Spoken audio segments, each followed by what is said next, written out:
Flawan, bienvenue dans Graffiti. Pour ce présent numéro, il sera largement question de littérature et de philosophie. Pour cela, j'ai l'honneur et le grand plaisir de recevoir la philosophe, essayiste et universitaire Laurence Wanin. Laurence Wanin, bienvenue à Berbère Télévision. Bonjour. Bonjour.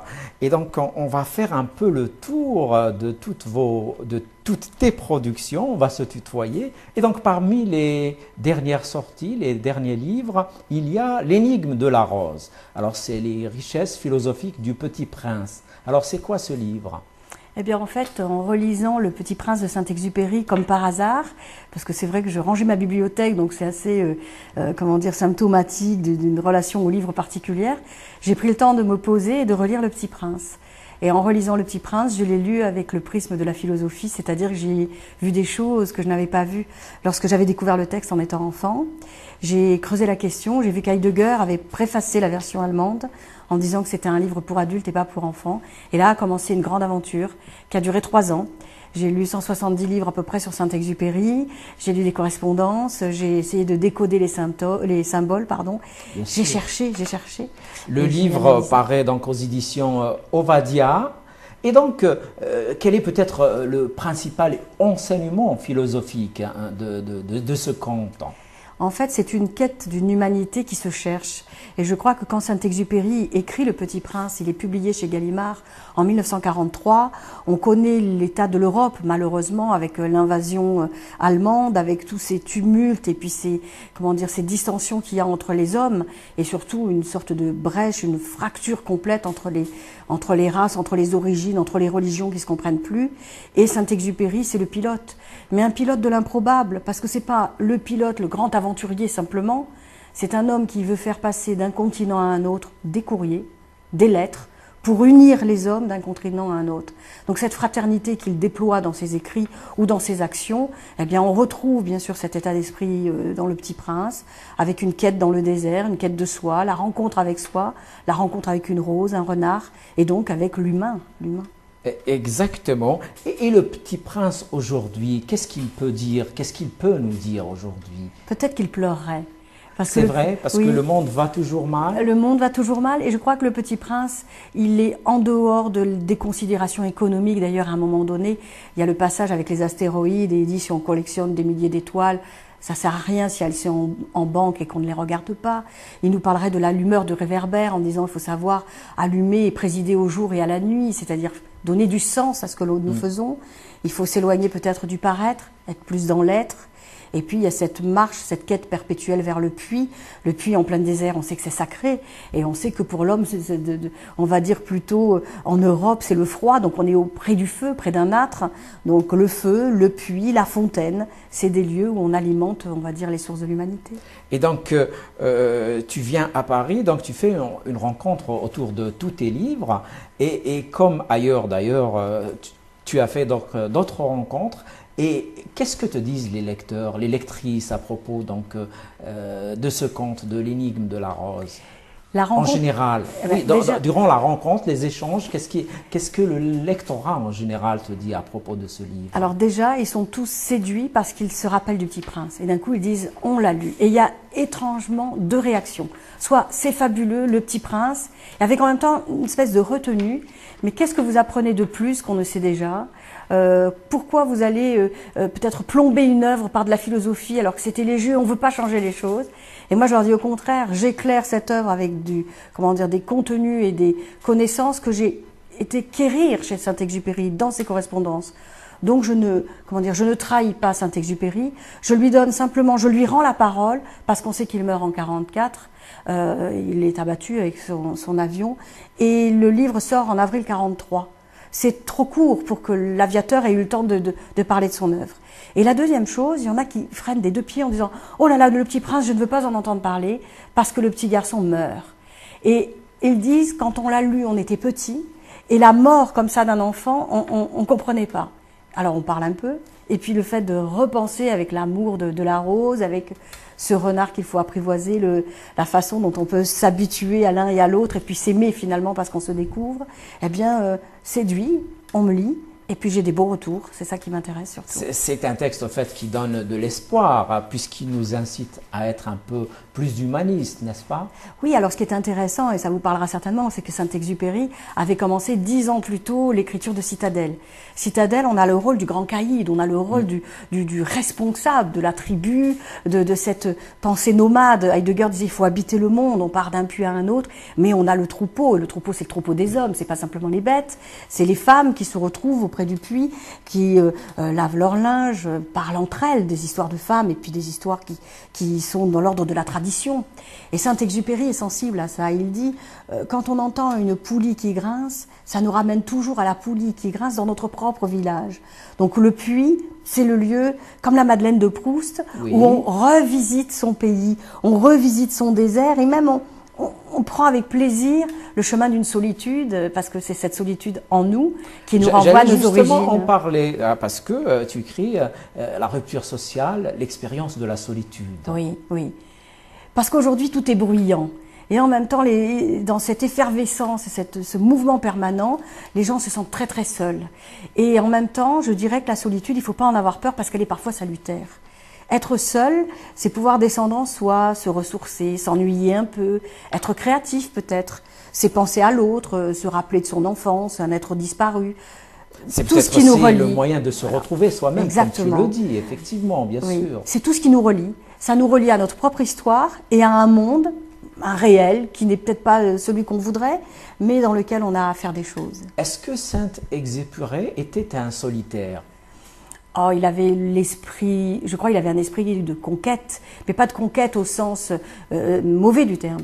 Il voulait conquérir l'espace pour ouvrir une possibilité aux hommes. Il disait d'ailleurs, il faut que les hommes bâtissent des temples à la fraternité, au sens, il faut que d'un continent à un autre, ils se relient. Religuer, c'est relier les hommes. Il estimait qu'il y avait un esprit de corps parmi les pilotes, parce qu'avec Guillaumet, Mermoz, c'était la grande aventure de la TECOER, de l'aéropostale. Il était, je crois, d'une grande sobriété. Parce qu'il disait, il faut boire un petit verre de temps en temps avec les amis, mais il ne faut pas se saouler. Parce que c'est l'excès, c'est pas bon. Donc je crois qu'il avait de la retenue, une belle pudeur, et en même temps des qualités d'âme extraordinaires, héroïque, courageux. Et puis, je crois, c'était un esthète au sens grec du terme. Il savait voir ce qui l'entourait. Et je pense que ces vols qu'il a fait sur les dunes, entre ciel et sable, puis au-dessus des mers aussi, je crois qu'il a eu des visuels sur le monde qui étaient magnifiques. C'est vrai. Et puis, donc, dans ton livre, toujours, donc, L'énigme de la rose, paru aux éditions Ovadia, il est question aussi de l'absurdité, hein, oui. L'absurdité du monde. Oui. Pour se rapprocher un petit peu peut-être de Camus, hein, oui. dont on a toujours un peu fait le parallèle entre l'absurde et son œuvre. Alors, disons que Camus avait quelques petits griefs contre Saint-Exupéry, c'était un petit peu le concurrent. Camus qui a quand même le prix Nobel, et puis notre ami Saint-Ex qui se contente d'un prix Femina. Donc il y avait une petite querelle, mais en même temps, Camus a le sens du questionnement du monde, l'absurde. Hein. L'absurde, c'est absurdus, ce qui est sourd, ce qui ne répond pas. Il interroge, il dit si ça n'a pas de sens, il faut se révolter, il faut faire quelque chose. Et je crois que Saint-Exupéry, il est plus dans la révolte, il est dans je fais quelque chose. Je bâtis un projet qui ne sera pas absurde, justement. Unir les hommes. Permettre qu'une mère qui écrit à son fils en Amérique du Sud puisse avoir la certitude que dans quelques jours, quelques semaines, un courrier arrivera. Qu'une femme dans l'attente d'une lettre de son amoureux recevra ce mot d'amour. Et puis les courriers improbables, les annonces de rupture, les annonces de dettes non payées. Parce que quand on pense au projet, transporter toutes ces lettres en pensant toujours au beau côté des choses, alors qu'il y avait des lettres qui devaient être abominables, qui devaient être des lettres annonciatrices d'événements douloureux, c'était quand même avoir une sacrée foi en l'homme et en ce qu'on pouvait établir entre les continents. Et ce livre, il n'a pas manqué d'influencer d'autres écrivains, n'est-ce pas? Bien sûr. Oui. Peut-être jusqu'à aujourd'hui. Oui. Quels sont un peu les écrivains qui ont été un peu influencés par cette œuvre? Alors j'en parle dans mon livre, il y a Bachelard dans L'air et les songes qui a beaucoup parlé du pilote et du côté mutant du pilote. Il n'est plus l'homme qui marche, qui est sur la terre, et il n'est pas l'oiseau parce c'est un peu ce mythe d'Icare, donc c'est fabuleux. On a Sartre aussi qui a parlé de l'existentialisme, comment je me crée dans mon projet. On a le lien aussi qui a été établi avec André Gide, qui a écrit une préface donc dans Courrier Sud, et qui lui, dans son esprit, était fasciné au sens admiratif absolument de cette quête de ces pilotes qui partaient avec des avions, on va dire, un peu brinque-ballants, qui partaient sur des continents où les climats n'étaient pas les leurs, ils n'avaient pas l'habitude, l'Afrique du Nord, on pense bien sûr à toute l'aventure de Saint-Exupéry au Maroc, mais on a aussi le Sénégal, Saint-Louis, et puis après la Cordillère des Andes, l'épisode de Guillaumet qui tombe, relaté dans les caves du Vatican par Gide, qui dit mais ce que j'ai fait, aucune bête ne l'aurait fait, parce qu'il fallait absolument pouvoir se sortir de cet accident. Donc il y a un impératif aussi de la survie, une solidarité. Il y a aussi un roman qui a eu beaucoup de succès, et dans beaucoup de critiques disent qu'il est inspiré de ce livre. C'est L'Alchimiste du Brésilien Coelho. Coelho, oui. Lui-même le reconnaît un petit peu, hein, son éditeur. D'ailleurs, dans la présentation, quand le livre sort en France, chez Anne Carrière, il dit qu'il y a des ressemblances avec l'écrit de Saint-Exupéry. Parce qu'il y a toujours ce mouvement qui fait qu'une pensée ne peut pas être inerte. Et l'homme, lorsqu'il est inerte, c'est Leibniz qui disait le repos, c'est le premier pas vers la bêtise. Au sens bêtise, on est abrupt. Celui qui ne bouge pas, qui ne pense pas, qui ne se crée pas, même si c'est pas forcément dans l'ordre intellectuel, bien sûr, hein, on peut fabriquer des choses, on peut être créatif à tous les niveaux dans sa vie, y compris créer du sentiment autour de soi. Ça demande beaucoup d'énergie et de temps. Et je crois que c'était cette idée-là, être dans le mouvement, être créateur de sa vie, de son projet. Et puis, bon, Saint-Exupéry voulait parler par les métaphores, on le sait bien. La métaphore du serpent, mourir pour renaître. On est dans la marche vers un puits. Il y a une phrase magnifique, le pilote dit, moi, si j'avais 53 minutes à perdre, je prendrais une pilule contre la soif. Forcément, il est matérialiste, il est dans la survie. Bien sûr. Et le petit prince lui répond, moi, si j'avais 53 secondes à perdre, je marcherais vers un puits. Voilà. C'est pas très loin. Et il y a une phrase en d'air de couverture de ton livre, et qui est d'Antoine de Saint-Exupéry, c'est le temps que tu as perdu pour ta rose qui fait ta rose si importante. Le temps est omniprésent dans l'écriture de Saint-Exupéry, en fait. Oui, et puis surtout parce que ce temps qui est une énigme, comme l'énigme de la rose. Exactement.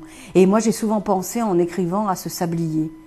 Parce qu'il y a le désert avec le sable et il y a le sablier, on retourne les choses. Et quand il quitte sa rose, parce qu'il y a les capricieuses, bon, il ne la comprend pas. Il faut qu'il se retrouve en plein désert. Il a eu cette aventure de la chute en plein désert et il avait rencontré, on va dire, de manière symbolique, un petit fennec avec qui il a établi une sorte de rapport d'apprentissage. Petit à petit, ils se rapprochaient l'un de l'autre et il y a eu un rapport particulier entre eux. Et on se dit, cette humanité qui s'est développée entre un animal qui s'est fait familier et un homme qui s'est fait plus discret, pas l'homme lourd qui arrive et qui est bruyant, génère quelque chose, et c'est la métaphore du renard quand il dit il faut des rituels, on n'abuse pas de l'amitié, il faut qu'on respecte l'autre. Et puis il dit quelque chose de fabuleux, il dit si nous avons rendez-vous à 16h, dès 15h je commencerai de m'habiller le cœur. Voilà, on revient encore avec ce temps qu'il faut maîtriser, n'est-ce pas? Je me préparerai à ta venue, ce qui veut dire que je t'attends et je prépare notre rencontre. Et ça, c'est prodigieux. Et une fois qu'il comprend ça, il se dit, mais j'ai pas perdu assez de temps pour ma rose. J'en ai perdu un peu, ce qui m'a attaché est lié à elle. Et aujourd'hui, finalement, c'est ce petit renard qui m'apprend qu'en amitié, il y a beaucoup d'exigences. Et en amour, il en faut beaucoup plus, on le sait. Encore. La femme a besoin d'être observée, admirée. Il y a des tas de roses. D'ailleurs, il y a le passage du champ de roses.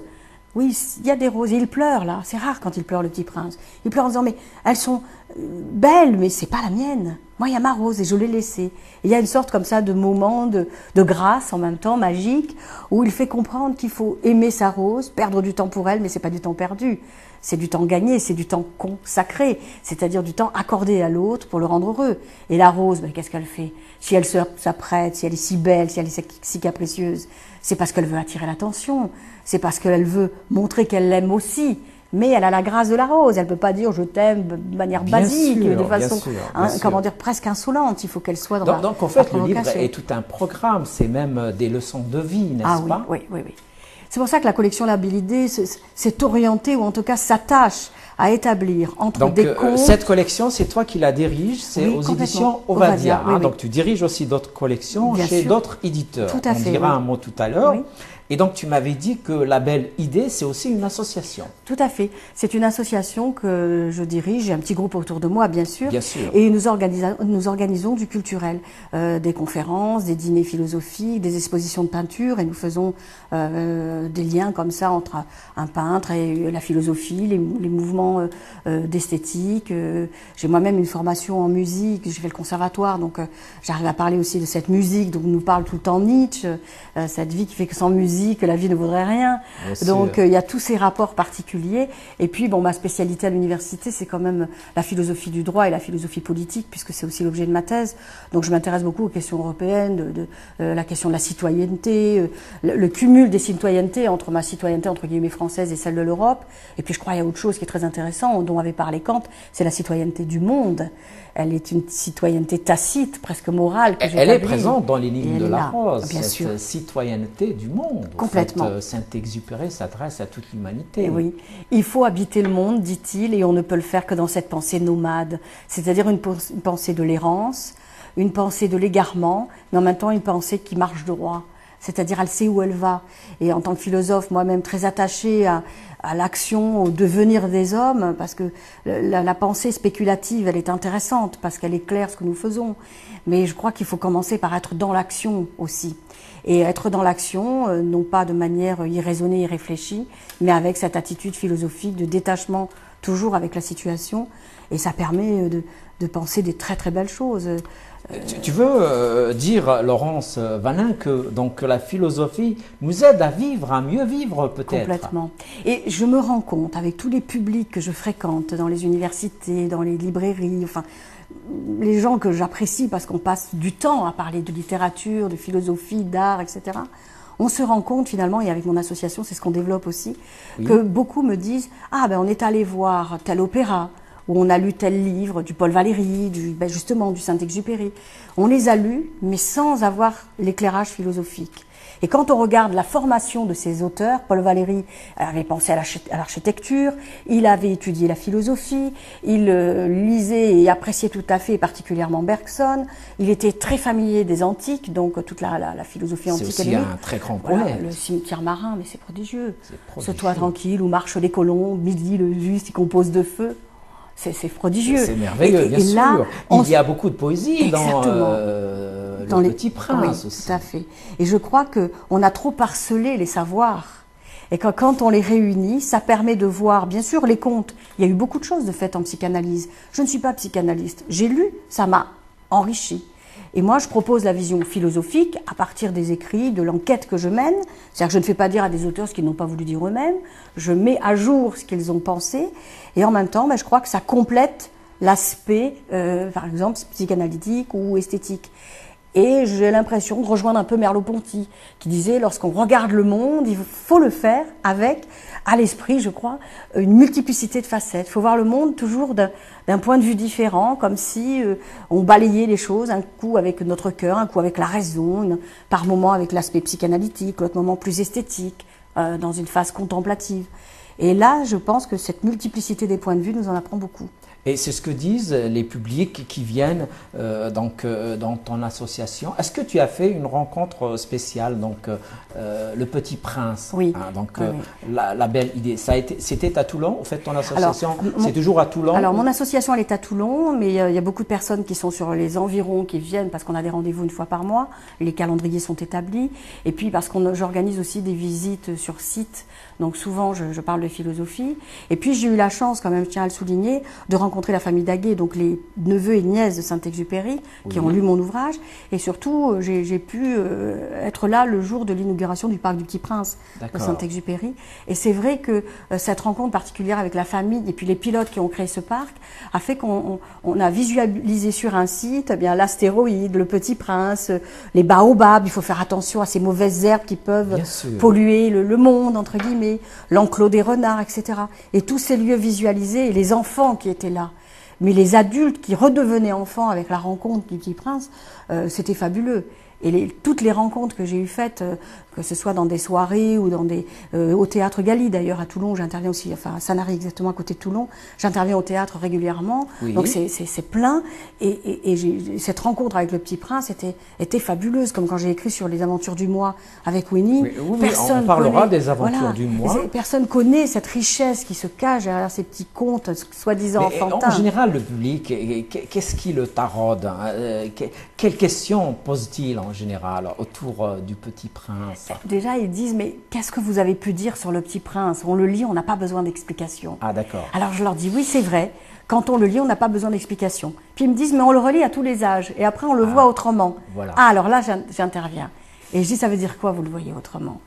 Eh bien, on le voit comme ça, on le voit comme ça. Je dis, mais vous savez que Saint-Exupéry lui-même, dans ses correspondances, a éclairé, parce qu'il avait quand même beaucoup de relations, notamment la métaphore du jardinier. Son meilleur ami, Léon Weurs, était jardinier, c'est lui qui écrit la préface. Bon, cette relation intime avec le jardin. Louise de Villemorin, qui est la rose, les graines de Villemorin. Donc il est véritablement orienté vers il faut cultiver son jardin, comme disait Candide dans Voltaire. Eh bien, c'est vrai que ce rapport particulier, d'un coup, éclairé d'un œil nouveau, eh bien, ça interpelle et les gens me disent, mais c'est formidable, vous nous apportez. Alors, ils prennent mon livre et ils me disent, mais avant, on va relire Le Petit Prince. Voilà. Parce qu'ils veulent, en lisant, ne pas être de s'égarer. Au moins vérifier que ce que tu dis a du sens, n'est-ce pas? Je ne sais pas si c'est pour vérifier ou si c'est pour se remémorer des passages, parce que c'est aussi très pointu mon ouvrage. Je cite vraiment des endroits et ils prennent plaisir à lire les deux. Et ce qui m'a beaucoup touchée aussi, c'est que certains me disent, en lisant mon livre, ça remue quelque chose. Et un monsieur un jour pleurait en me parlant, en me disant, vous m'avez fait revisiter énormément. Son enfance peut-être? Son enfance, l'être disparu, les choses à côté desquelles on passe. Et puis en même temps, c'était pas des larmes de désespoir, c'était des larmes de... J'ai versé ma larme parce que vous m'avez... Enfin, je crois que moi j'ai été qu'un petit aiguillon. C'est voilà, des larmes de bonheur. De bonheur, voilà. J'ai été qu'un petit aiguillon qui lui a permis de se rappeler... un peu de nostalgie. De nostalgie. Et peut-être que ça fait ressurgir la phrase de Saint-Exupéry, l'essentiel est invisible aux yeux, il est perceptible au cœur. Donc peut-être que par mon écrit, ça remue quelque chose qui fait qu'on se ressouvient, voilà, comme disait Platon. Et puis donc il y a un autre livre dans la même veine, toujours aux éditions Ovadia, donc c'est Les Aventures du Moi, et donc c'est les voies philosophiques de Winnie the Pooh. Oui. Alors, c'est quoi ce livre? Alors, c'est bien parce que ça surprend toujours l'idée que je puisse parler de Winnie l'ourson, en gros. Oui. Parce que dans l'esprit, on se dit, mais c'est pas sérieux, une philosophe qui s'attache comme ça à un petit ourson, c'est pour les petits. Et en réalité, non. Winnie l'ourson, c'est l'histoire d'une ours qui a été adoptée par un capitaine de l'armée du Québec, capitaine Colombourg, qui avait récupéré Winnipeg. Elle s'appelait cette ours. Ça, c'est une histoire véridique. C'est une histoire vraie. Et d'ailleurs, la ville de Winnipeg au Canada fête tous les ans l'anniversaire de la naissance de cet ours. Donc c'est vraiment presque l'animal totem d'une cité au Québec. D'ailleurs au Québec, mes amis me disent « Oh ben tu sais, Winnie l'ourson, c'est certainement le plus grand philosophe que la planète ait porté. » Voilà, c'est drôle. Et puis surtout, eh bien, cet ours part avec le capitaine en question en Angleterre, qui lui-même, cet homme, est mobilisé sur le front de France, et l'ours reste au zoo. Mais elle a tellement été habituée à la présence des humains qu'un jour, Mine, donc Alexander Mine, l'auteur, en 1921, accompagné de son fils, va visiter le zoo, voit l'ours, et le père offre en histoire à son fils l'histoire de cet ours pour qu'il reprenne confiance en lui. Et là, on a la forêt des Rêves Bleus, qui est une forêt qui existe, la forêt de Ashdown. Il y a des kangourous, maman gourou, petit gourou, c'est qu'il y avait une compagnie de kangourous jusqu'en 1972 dans cette forêt, et l'espèce s'est éteinte du jour au lendemain. À l'intérieur, c'est la transposition des excursions heureuses de Chuang Tzu. On rentre par des voies de sagesse, on expérimente le courage, l'abus, parce qu'on est dans l'abus quand on est comme Tigrou, un peu trop bondissant, avec un ego qui crie. Oui. Il y a le personnage du sceptique, vraiment avec bourriqué, qui trouve rien de joyeux, entre guillemets, à la vie. On a tout ce rapport aussi, Christopher Robin, qui est la conscience, celui qui catalyse toutes les expériences. Piglet, Porcinet, qui est toujours l'inquiet. Et puis on a des leçons de vie. L'ours, s'il veut récupérer du miel dans un arbre, il lui faut un ballon, c'est-à-dire s'élever au ciel des idées. Avant, il en avait mangé trop. On en mangeait trop, il était resté coincé dans le terrier. Donc dans la terre, c'est le mythe de la caverne. Et tout ça, ça renvoie à l'empirisme anglais, la philosophie donc de David Hume, John Locke, etc. Et là aussi, c'est un travail à l'identique que pour l'énigme de la rose, une enquête au cœur même de l'œuvre, en lisant les textes de Mine, les correspondances, parce qu'il a écrit aussi le mystère de la Chambre Rouge, il était caricaturiste pour un journal anglais, et puis Shepard qui a illustré, qui était son voisin, et donc ça donne une histoire qui est absolument stupéfiante aussi. Exact. Et comment tu travailles? Donc, comment tu as travaillé pour les 2 livres? Tu as déjà des idées ou bien c'est en relisant les textes que tu travailles progressivement ou bien tu as déjà dans ta tête au moins le plan de ton livre? Alors, quand je lis l'œuvre, donc pour Mine, c'était différent parce que le texte est en anglais, je l'ai lu en anglais, et les choses m'ont parlé. Et comme pour l'énigme de la rose, j'ai senti qu'il y avait quelque chose à chercher. Alors, je ne sais pas si c'est de l'intuition ou si c'est de l'intelligence, je suis incapable de dire ça. Mais bon, ça m'interpelle. Et là, je commence un travail d'enquête. Donc, je commande ou je récupère chez les bouquinistes, enfin, j'arpente. Et là, je constitue un stock, mais un stock absolument impressionnant, d'ouvrages sur la question. Et là, c'est l'universitaire. Je décortique, je lis. Si je ne trouve rien, je dis laisse tomber, tu t'es fait plaisir, tu as eu une belle expérience, une aventure avec ce livre. Si je trouve des choses et je me dis, mais c'est mon devoir en tant que professeur de transmettre si je vois. Pas garder ça pour moi, ça serait purement égoïste. Donc mon rôle entre guillemets de passeur fait que je travaille, j'approfondis. Plus je tire sur la bobinette, la bobine m'en approche. Ouais. Et voilà. Je trouve des choses extraordinaires. Winnie the Pooh en chinois, ça veut dire le morceau de bois brut. Oui. Donc c'est l'expérience vraiment épicurienne au sens antique du terme avec Épicure et non pas l'épicurisme comme on dit d'aujourd'hui. Et là, je trouve. Et quand je trouve quelque chose, je me sens le devoir de l'écrire, de l'enrichir, de le rendre accessible et d'en faire un ouvrage pour transmettre ce que j'ai cherché, en me disant, quand je serai plus là, eh bien, si d'autres veulent travailler, ils auront un petit fonds de recherche, ce qui ne veut pas dire que je le fais avec beaucoup d'humilité, moi. Je travaille beaucoup, je veux donner quelque chose de sérieux, j'essaie de m'appliquer à mon écriture, parce que la littérature, je suis philosophe, mais c'est pas que de la réflexion. Il faut qu'il y ait une plume, je trouve que c'est beau une plume. Et d'avoir publié 14 ouvrages, maintenant je commence à me dire, je commence un petit peu à savoir écrire, voilà. Et le fait d'apprendre à écrire, voilà. Laurence Vanin. On fait juste une petite pause et on revient au débat. On revient donc au débat avec la philosophe, essayiste et universitaire Laurence Vanin, qui vient de publier donc plusieurs livres, dont Les Aventures du Moi, aux éditions Ovadia. Et donc, Laurence, tu nous disais que tu étais dans un processus de transmission. Oui, oui, oui. Pour les générations d'aujourd'hui et probablement pour les générations qui vont venir. Moi, je reste toujours humble, donc j'espère bien sûr que ça servira aux générations futures, mais déjà à l'université, j'enseigne à la faculté de lettres et d'avoir des étudiants que je peux... De Toulon. De Toulon, bien sûr. Oui. De savoir que je peux capter comme ça mon auditoire avec des choses qu'ils n'ont pas l'habitude peut-être de lire. Alors bien sûr, je suis en fac de lettres, donc ils ont tout le cursus classique de lettres.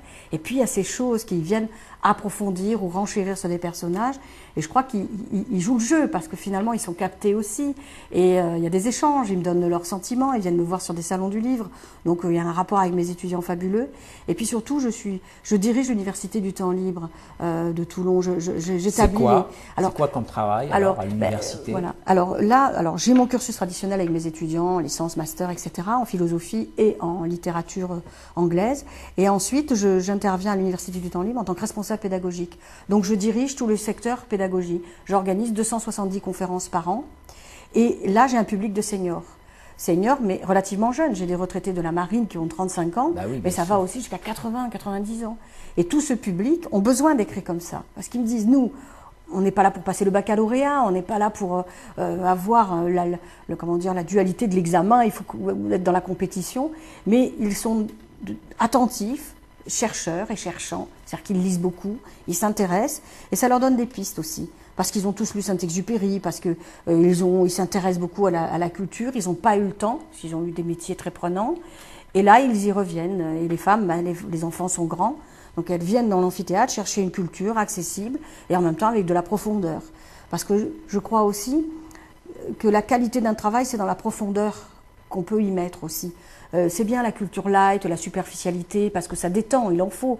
Mais c'est bien aussi cette culture qui est le terreau vraiment de nos réflexions et qui fait que autour d'un bon livre, on se retrouve, comme autour d'un bon verre. C'est toujours bien d'aller en profondeur. Exactement, c'est clair. Est-ce qu'il y a un rapport étroit entre l'énigme de la rose et les aventures du moi? L'un cherche la rencontre avec autrui, Oui. comment vivre bien avec une rose, avec un renard et avec le monde d'un continent à un autre. Et l'autre cherche comment vivre bien avec soi pour pouvoir être bien avec les autres. Donc je crois qu'on est dans un processus de construction du moi qui va comme ça s'auto-alimenter et en même temps se réfréner parce que moi, c'est bien, mais il n'y a pas que moi. Et c'est ma démarche. Il y a les autres aussi. Et il y a les autres. Donc il faut que ce moi se taise, qu'il arrête d'être râleur, intempestif, bruyant, un peu fraudeur, pas vu, pas pris, c'est un peu dans l'air du temps. C'est jamais trop grave quand c'est soi, mais quand c'est les autres, on montre du doigt. Et je trouve, d'ailleurs c'est mon attitude aussi en philosophie politique, et mes écrits en philosophie politique, c'est ça, comment réinvestir la citoyenneté, comment déconstruire cet ego ou cette humanité qui dérape parfois, comment changer le sens des valeurs pour l'être collectif, le vivre ensemble et pour qu'il y ait un épanouissement de cette humanité. Lorsqu'on déstructure complètement les relations humaines, qu'on en fait des affaires ou des questions d'argent, à un moment donné, on oublie l'idéal de l'homme. Qu'est-ce qu'il y a à construire? Qu'est-ce qu'on propose à nos générations?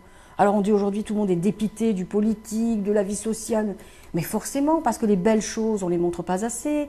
Les gens qui entreprennent, qui ont de l'idée, de la générosité, c'est cela qu'on aimerait voir un peu plus. C'est tout ça que tu racontes, que tu dis dans tes pauses philosophiques, tes conférences. Complètement. Parce que tu fais beaucoup de pauses. Oui.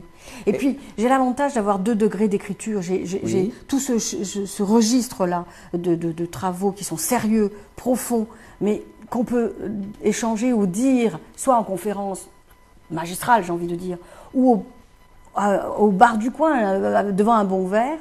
Comme il y a tous les travaux de recherche scientifique, je dirige la collection Délégué Ferranda chez EME Intercommunication. Là, on est sur l'axe euro-méditerranéen. Comment travailler cette humanité qui a des difficultés à se construire politiquement, économiquement, à l'heure de la mondialisation. Comment rester compétitif sans se perdre humainement. Donc, il y a différents degrés dans mes démarches et c'est ça qui m'interpelle. Et tu es sur plusieurs quêtes, si je puis dire ainsi. Tu es membre du groupe de recherche supérieure de la Catalogne, en droit constitutionnel européen à l'Université autonome de Barcelone. De Barcelone, oui. Je travaille avec l'équipe de Teresa Freixes à la chaire Jean Monnet. Et tous les ans, on organise des colloques et je publie d'ailleurs les actes du colloque. Et c'est vrai que c'est intéressant parce qu'on essaye de comprendre comment cette montée en puissance de l'intégrisme est alimentée par la misère humaine, c'est-à-dire quand on n'a plus de quoi manger ou quand on a peur pour sa sécurité, on peut se faire embarquer. Ça montre aussi comment l'Europe doit se construire ou changer peut-être ses objectifs ou les moyens qu'elle met en œuvre pour pouvoir, entre guillemets, se fédérer. Comment, à un moment donné, il faut aussi repenser le rôle de chacun. Comment on attend aussi un peu de la représentativité ou de la représentation de la part de nos politiques. On a une crise de l'exemplarité. Aujourd'hui, qui peut-on prendre en modèle? Quand on était enfant, on avait tous nos personnages préférés, que ce soit dans des bandes dessinées. Il y en a de moins en moins aujourd'hui? J'ai l'impression qu'ils sont un peu plus superficiels. Alors c'est un grand emballement parce que forcément, les chanteurs, comment dire, les acteurs, ils sont toujours très fascinants.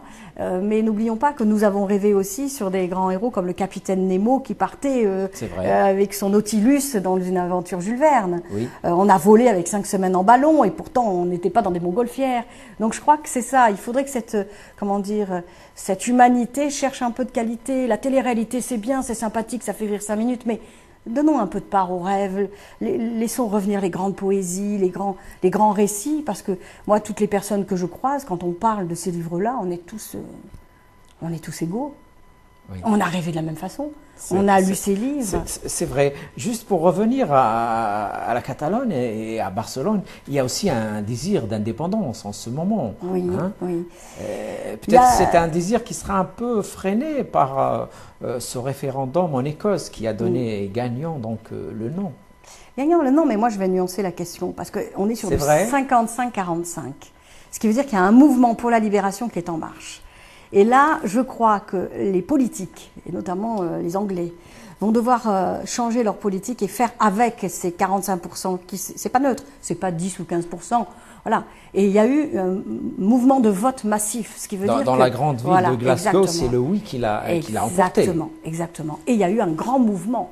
N'oublions pas que les Anglais ont une attitude particulière en Europe. Ils n'ont pas adhéré à tout ce que l'Europe a voulu mettre en place, notamment commençons par l'euro.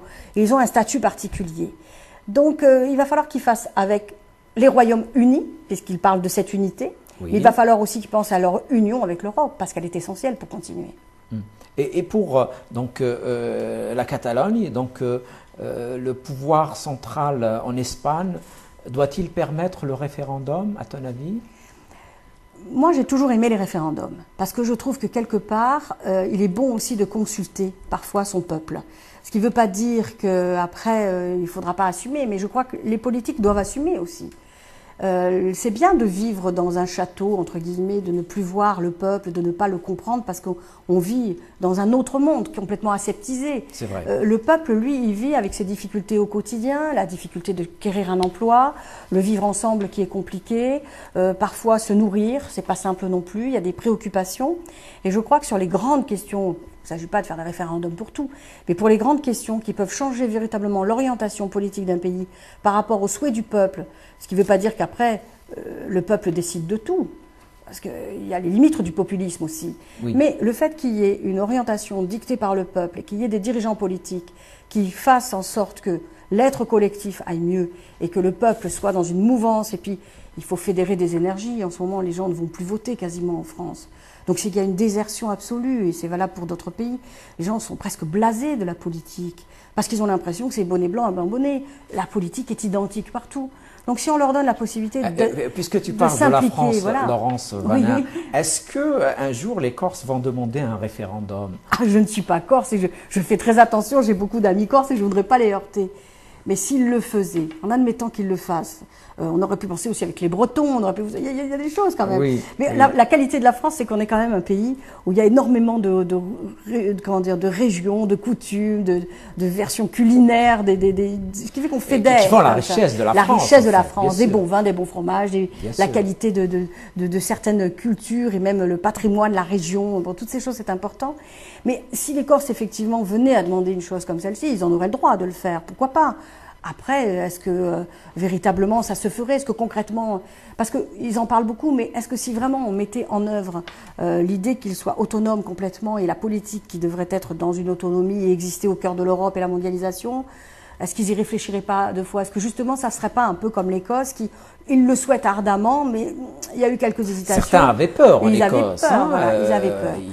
Ils disaient tout leur bonheur aujourd'hui est dans les médias. Oui, ils avaient peur surtout pour la question économique. Oui, mais je crois que les peuples aujourd'hui ont peur d'être seuls. Ils ont l'impression que l'existence ne peut se faire que par une globalisation. Et cette globalisation passe par des alliances.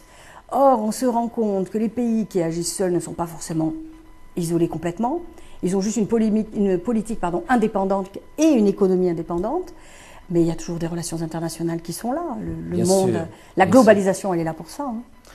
Tout à fait. Et si tu veux bien, on va faire un peu le parcours de tous tes livres. Il y en a 14 jusqu'à aujourd'hui, je crois. Bravo d'abord, 14 livres, c'est important. Alors, il y a Tintin et Hergé, une aventure de la pensée.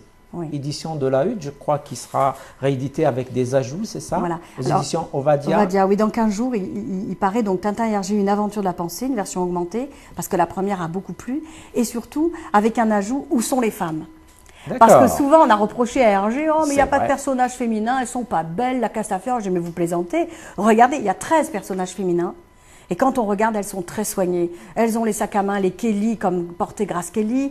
Elles ont les bandeaux, les hermines. Elles ont tous ces chapeaux, les talons. Elles sont très, très élégantes. Et puis surtout, elles ont du caractère. Elles ont du tempérament. Et ce sont des femmes soit discrètes, mais qui sont proches des hommes pour les aider. Soit ce sont des femmes qui sont dans la discrétion, on va dire, de la réalisation de l'époux. Mais n'oublions pas que les premiers Tintins, c'est dans les années 29-30. Donc la femme n'avait pas l'indépendance qu'elle a aujourd'hui. Puis moi, ce qui m'a intéressé, c'est de revisiter tous ces personnages par le biais de Madame de Staël, Simone de Beauvoir, Alexandra Kollontai, peu connue, qui était quand même une ambassadrice, qui a été, comment dire, chassée à un moment donné parce qu'elle avait des opinions politiques et puis les Russes n'appréciaient pas trop. Donc elle a quand même marqué l'histoire. Et puis bien sûr, toutes les grandes humanistes. Et c'est intéressant de revoir la philosophie féminine sans en faire un traité féministe. D'accord. Voilà. Mais en parlant de la beauté des femmes et de la pensée de ces femmes. Les femmes ne pensent pas qu'à des chiffons, à leurs époux, à leurs enfants. Elles ont des pensées autonomes et c'est très bien comme ça. Et elles peuvent aussi les exprimer. D'accord. Il y a aussi un autre livre, Le citoyen, son événement et l'histoire. Oui. oui. C'est Le Champ des possibles. Oui. Alors ça, c'est un livre qui est paru en Belgique, je crois. Oui, oui, chez EME Intercommunication, là où je dirige la collection Délégué Ferranda. D'accord. Donc là, c'est hors collection, c'est autre chose. Mais moi, ce qui m'a interpellée dans cet ouvrage-là, c'était la réflexion sur le politique. Et voir comment moi, je me dois d'avoir rendez-vous avec mon histoire, c'est-à-dire personnelle au départ, comment je suis peut-être conquérante, j'ai envie, etc. Puis au moment où il faut agir, je vais peut-être être médiocre ou j'aurais peut-être pas analysé les choses comme il fallait et puis je vais me tromper, enfin bref. Et comment à des moments je peux être héroïque. C'est le cas des hommes qui font l'histoire, qui sont vraiment héroïques dans l'histoire.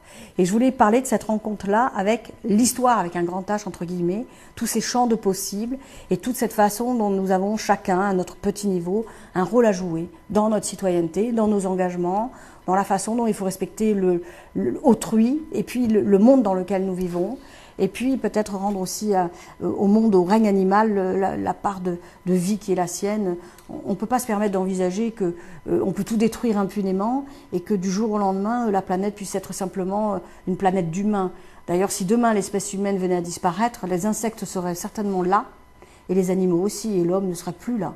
Donc, c'est très possible. Il faut rompre avec cette vanité typiquement humaine qui dit que l'homme a tous les droits sur tout parce qu'il a une intelligence.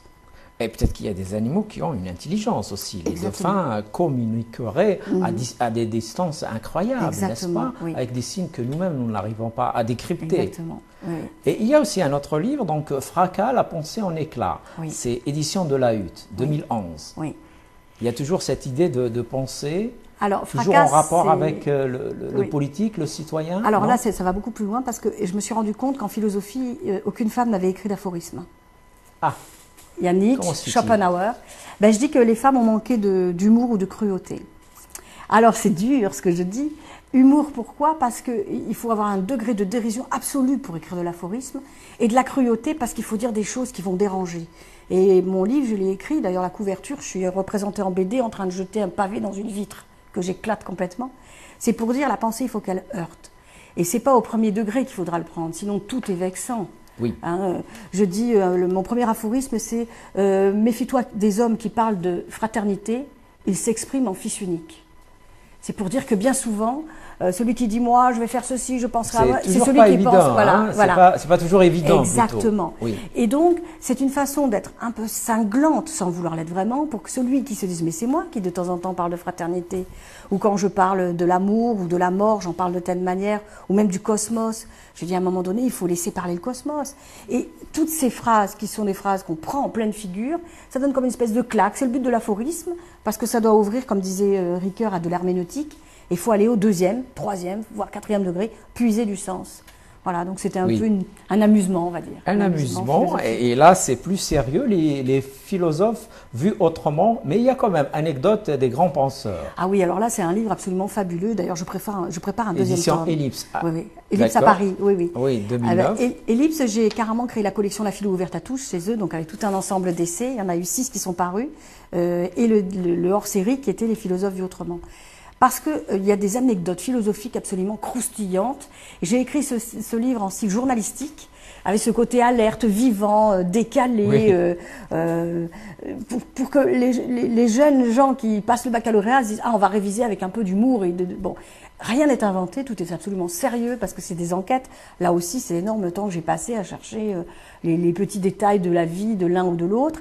Et puis surtout, une fois que j'ai décrit leur vie, je fais le lien avec une espèce de fiche sur leur concept pour montrer si à la vie, ils étaient tels qu'ils devaient l'être en réalité dans leur philosophie.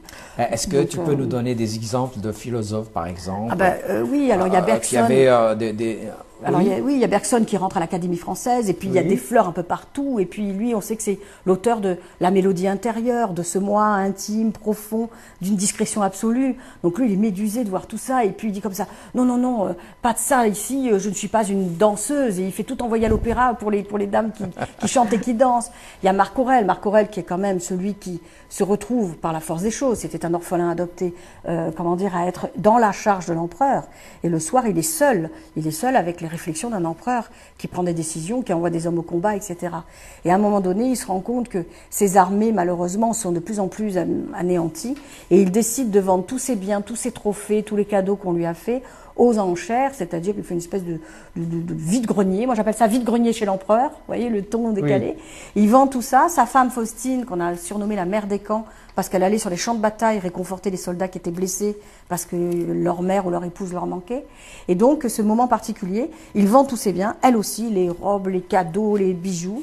Il récupère de l'argent et non seulement il reforme une armée, mais en plus, elle veille à ce qu'il y ait une pension pour les veuves ou pour les mères dont les fils sont disparus au combat. Donc c'est vraiment, comment dire, la charge de l'empereur, la philosophie politique, avec la grandeur d'homme et la grandeur d'âme. Et ça, je trouve ça fabuleux. Donc il y en a plein. Hein. Il y a Liberté, égalité, sexualité, c'est Simone de Beauvoir. Les chaussettes blanches, ben justement, c'est Camus, son premier mariage. Sa mère lui dit, ben alors qu'est-ce que tu veux comme cadeau? Il lui dit 12 paires de chaussettes blanches. Et ça voulait dire à l'époque, je reste dandy, maman, ne t'affole pas, le mariage ne sera pas sérieux. Et c'est vrai, son premier mariage a flambé aussi vite. Il n'a pas trop duré, effectivement. Exactement, oui, bien sûr. Même si, quand même, il avait piqué la copine de Max-Paul Fouché, n'est-ce pas? Oui, bon. Mais on ne refait pas l'histoire, n'est-ce pas? Exactement. Donc, il y a un autre livre, La sagesse de vivre, les philosophes et la mort. Oui. Alors là, c'est la collection que je dirige qui s'appelle Les Carnets de l'Olympe et c'est aux éditions Mémogramme en Belgique. Oui, c'est 2009. Voilà, et j'ai fait publier 4 autres de mes collègues sur des thématiques toujours en rapport avec la philosophie, dont un sur l'Europe, un autre sur un petit dictionnaire de philosophie. Et moi, dans La sagesse de vivre, ce qui m'a intéressé, c'était de montrer les remèdes philosophiques, comment les philosophes avaient parlé de la mort sans que ce soit quelque chose d'absolument tragique, sans qu'on soit toujours dans ce sentiment que ça y est, la mort nous amène à quelque chose d'inéluctable, que l'on doit redouter, etc.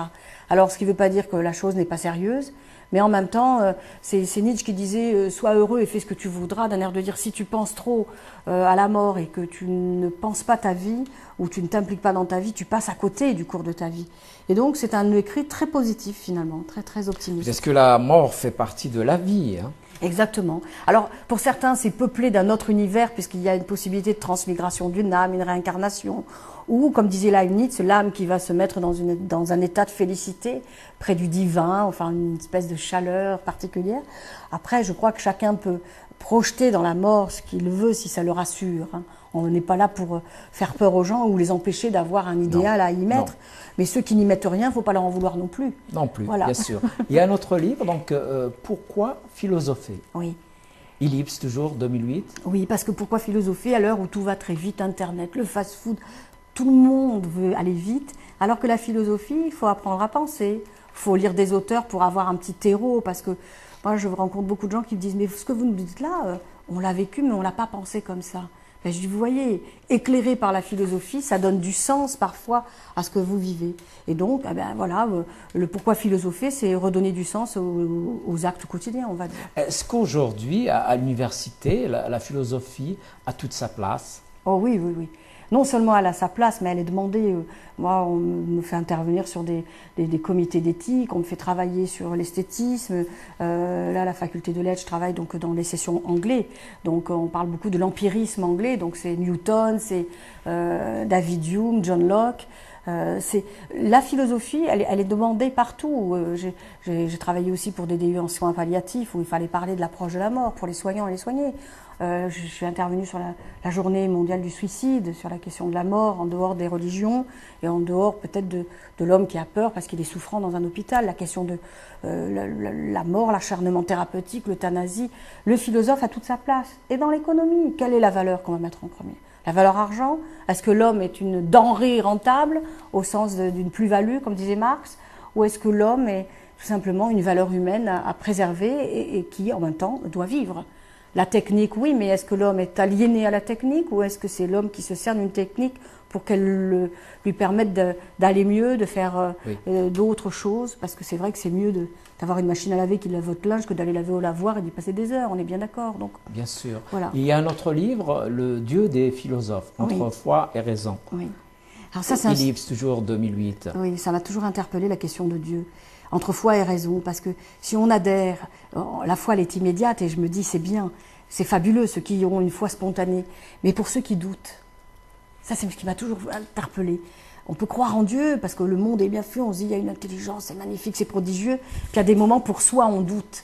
Et comment reconstruire une pensée? Alors ça m'a fait réfléchir sur Saint Anselme, Saint Thomas d'Aquin, Saint Augustin, Averroès, bon, partir sur ces philosophes-là.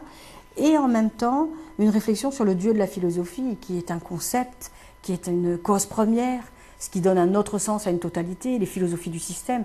C'est fabuleux, c'est fabuleux. Et ça permet de comprendre qu'on peut faire le panorama de l'histoire de la philosophie en voyant un concept dont Nietzsche a dit Dieu est mort, mais Dieu est toujours tout aussi présent. Et donc, on ne se débarrasse pas comme ça de ce concept. Est-ce que Dieu est toujours en rapport avec les religions ou bien est-ce que Dieu peut être ailleurs? Ben, il est ailleurs, c'est Pascal qui avait d'ailleurs cousu dans son par-dessus la petite annotation Dieu d'Abraham, d'Isaac et de Jacob, et non pas celui de la philosophie. Donc il y avait ce Dieu de la foi, il croyait, hein, il le disait bien, hein, et d'un autre côté, il y avait ce Dieu de la raison qui fait qu'on veut démontrer l'intelligence du monde, une rationalité, notre cerveau est programmé de telle manière qu'on observe des parenthèses de sens dans la totalité. Et comme ça coïncide, on se dit, ben, ce que je ne comprends pas, ça s'élucidera. La science travaille à ça. D'ailleurs, Bachelard disait, la vérité n'est qu'une erreur rectifiée. Donc, on chemine, on progresse, ça veut on te rectifie. dire. Mais oui, tout à fait. Il y a un autre livre, L'homme bouleversé. Oui. Question, les remèdes philosophiques. Ben oui, parce Toujours que Ellipse 2009. Oui, parce que je me suis dit, si l'homme ne trouve pas Dieu, il va être bouleversé. Parce que d'un coup, il est dans son bouleversement intérieur. Comment redonner du sens au monde? Il y a le désenchantement. Comment donner du sens à sa vie? Et comment se situer? Oui. S'il n'y a plus de Dieu, je suis un petit élément infime dans l'univers. Et comment me réconcilier avec cette grande totalité si je ne suis qu'un élément parmi tant d'autres? Comment me réconcilier avec moi et donner du sens à ce que je fais? Mais c'est très positif aussi. Et alors, il y a un de tes livres qui est nominé pour un prix, je crois. Oui. C'est lequel? C'est quel prix? C'est L'énigme de la rose. L'énigme de la rose. Voilà. Et c'est quel Les prix? richesses philosophiques du Petit Prince. Et c'est pour le prix de littérature, du savoir et de la recherche 2014. Eh bien, Voilà. j'espère que ton livre aura ce prix. Et puis, je crois qu'il y a un autre livre à paraître. Le Oui. prochain livre, ça sera Alors quoi, après, c'est un livre sur un traité de philosophie politique, sur la justice et la souveraineté, entre Leibniz et Hobbes. Donc là, il y a Ça aussi sera beaucoup de toujours aux choses éditions Ovadia. Oui, oui, oui, oui, oui. D'accord. Et donc, on arrive au bout de notre voyage, de notre émission. Peut-être qu'on a oublié quelque chose, Laurence Vanin. Un dernier mot, peut-être? Bah écoutez, moi, d'abord, merci de m'avoir reçu parce que je suis t'en très prie. heureuse d'avoir pu parler notamment de ce Petit Prince. Surtout, je sais quel est les spectateurs, quels sont les spectateurs qui regardent et qui suivent très très fidèlement cette émission. Et je pense que l'aventure de Saint-Exupéry dans le désert, le fait qu'il soit, qu'il ait vécu des années au Maroc et puis en Afrique, donc au Sénégal, ça donne encore plus de densité à ce que j'ai peut-être pu dire, c'est-à-dire que ça me permet moi aussi maintenant par le biais de cette émission de transmettre toutes mes amitiés à vos spectateurs et puis de faire ce lien entre la philosophie d'une universitaire du sud de la France, on va dire, et cet axe méditerranéen qui est fabuleux et que Saint-Exupéry lui-même avait tant aimé. Voilà, c'est magnifique. Merci Laurence Vanin pour ce propos plein d'espoir. Merci d'être venue à Berbère Télévision. Bonne continuation. Merci à vous. Je t'en prie. Vous aussi, mes amis, je vous dis merci de nous avoir suivis. Portez-vous bien, prenez soin de vous. Au revoir.